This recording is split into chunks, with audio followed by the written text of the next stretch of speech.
My pleasure. Nice to see you. But there was a dark shadow looming nearby. You have characters in the past 30 years that have to struggle with specific tests from the Vietnam War or alcoholism or cross the Twin Towers. Of course, all of them have friends and family for support, but at the end, they are all by themselves. For me, The Witches has this same feeling, but with a tiny and fearless mice. What's the most exciting thing of this type of hero in your films? Yes, yes, that's very, very true in all my films. I mean, I feel that that kind of character story arc, the journey, the hero's journey that characters must go on. To me, that is the anchor for the types of stories that I think are the best, that make the most interesting movies. So I gravitate towards those stories. One of the things that impressed me was the score. Two scenes helped me realize that and thinking this has to be the most epic adventure movie for children in a long time. One is the sequence with which Octavia Spencer tells her grandson about witches and the plan to leave the house and go to the hotel. And the other was the scene of the conference room. How would you describe your work with Alan Silvestri through all these years of collaboration, and what were the notes that you gave him for this particular score? Well, as you said, I've been working with Alan now for over 30 years, 35 years. I mean, we've done every movie together since Romancing the Stone.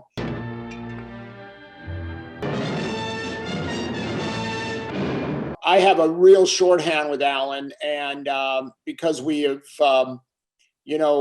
worked on so many projects together. But I think that the key thing that I do is, I don't know anything about music. So when I speak to Alan, I speak to him like he's an actor. And I talk about the score as if I were giving direction to an actor. So I talk about what I want the audience to be feeling at this whatever particular time in the movie. And that's how I work with him. And then, I never talk about whether we need, eighth notes or tempo or anything like that. I only talk about what I want the audience to feel. Help! Oh, I'm gonna die! After the release of I Wanna Hold Your Hand, you mentioned that you heard for the first time the term turntable hit, a song that people want to hear on the radio, but they don't want to buy. And then you realized that this industry, that the movie business is more than just making the movie. After all these years with all your films, was there a new thing that you learned with The Witches in both terms for the filmmaking process and the movie business? Yeah, well, everything that I learned when I made my first movie doesn't exist anymore. Because we now have the world of streaming movies and subscription platforms. So those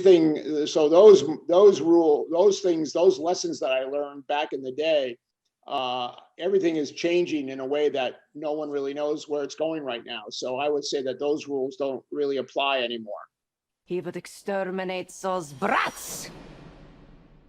Talking about the ending, did you have challenge in finding the right tone for that scene in which Octavia Spencer and her grandson talks about their future? Because it's kind of a bittersweet scene for me.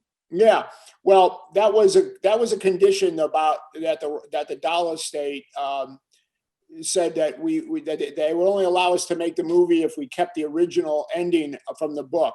So basically, most of that scene that you're describing is right from the book.